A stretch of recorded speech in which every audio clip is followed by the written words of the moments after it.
Hello guys and welcome back to Smart Farmer TV. My name is Joshua Wambua. I'm a trainer here at the Meru National Polytechnic School of Agriculture, and today I want us to look at hydroponic fodder. And there have been so many questions on uh, how we feed animals, especially dairy animals, on hydroponic fodder. And the main question has been about whether there is a way that we can combine different uh, hydroponic fodder crops to get 20% when we are feeding dairy animals, given that in most parts of Kenya we don't have soya, we don't have barley, we don't have enough wheat or oats. But most farmers are growing sorghum, maize, and millet. But you see, sorghum, maize, and millet have less crude protein, and a dairy animal will require around 20% of crude protein to make milk, good milk. And therefore, soya has 45% of crude protein, barley has 23%, wheat has 19%, oats 21%. That's a good amount of crude protein. But now, most farmers are not growing that. So the question is, how do we help them? And therefore, if you are there and you are a farmer or you intend to do farming, especially dairy animals, kindly subscribe to this video.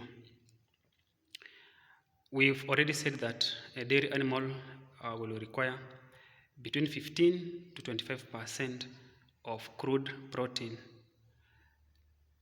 If the feed has less than 15%, that means less production.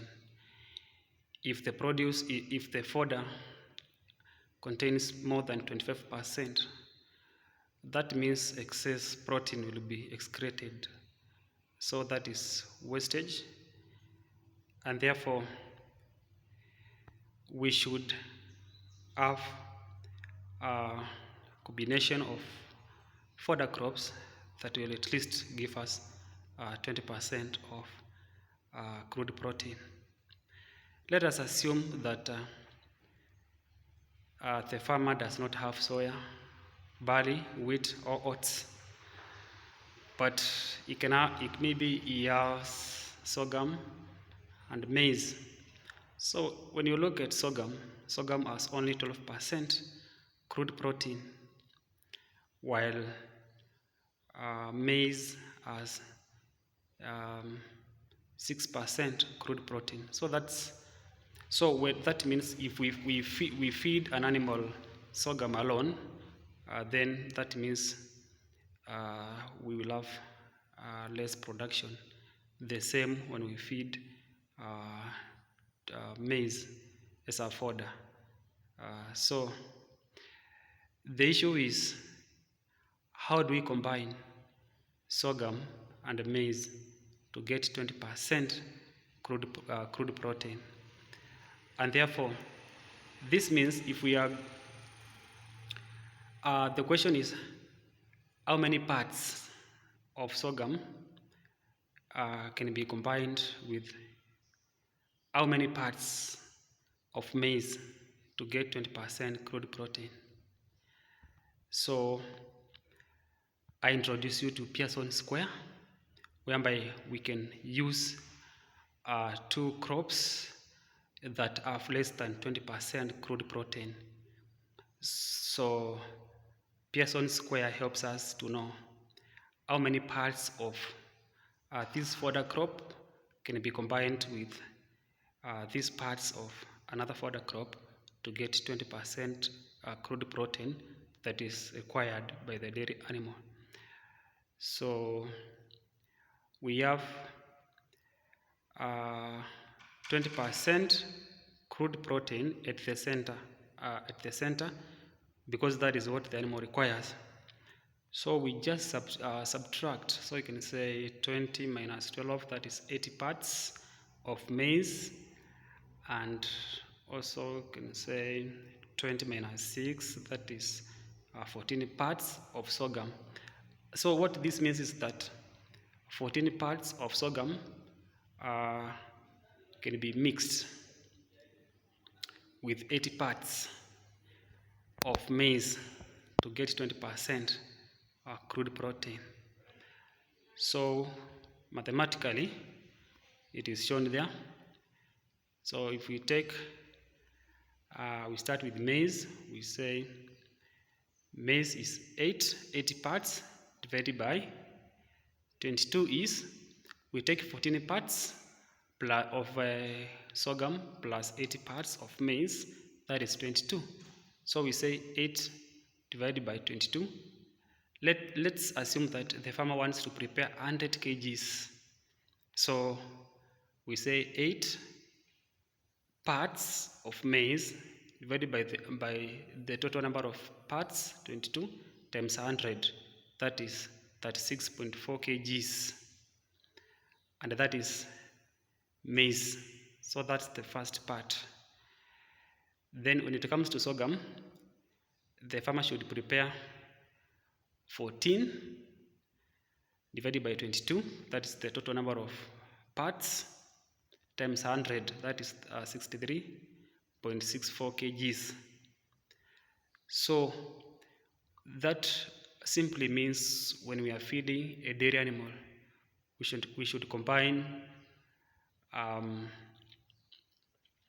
that 6.4 kgs of maize fodder and 63.64 kgs of sorghum fodder, and that equals to 100 kgs when we sum them up. And therefore, from now or going forward, if you are a farmer out there, you should not have any challenge. If you have sorghum maize or sorghum millet or maize sorghum, you are good to go. You can grow your fodder crops and you can combine them and prepare a fodder that will give you 20% crude protein and lead you to more milk production. Basically, I will show you next time how to prepare fodder, but sometimes it is just easy to prepare fodder. You just, for example, if you are using millet or if you are using sorghum, we take our sorghum, we soak in water for 48 hours, that is 2 days. Then they will start, then after 48 hours, we will just put them in a shade. They will start sprouting. Already within those 48 hours, they will have already started sprouting. So now we put there in a shade, maybe in a tray, and in the next 5 days, our fodder will be ready to feed to chickens, to goats, to pigs, as well as to dairy animals. So can you imagine, in 5 days, 5 to 7 days, you can make your fodder, hydroponic fodder. And you know, we use it we produce it within 5 days to 6 to 7 there, because when the grass is very young, it is rich in protein, and that is what is needed by dairy animals, as well as chicken and most of the livestock. So kindly subscribe to my YouTube channel, The Smart Farmer TV, so that you can get the latest videos on farming. You can also send me an email at wambuajoshua9@gmail.com. You can also reach me at 0718643067. I'm a trainer here at the Meru National Polytechnic. Bye.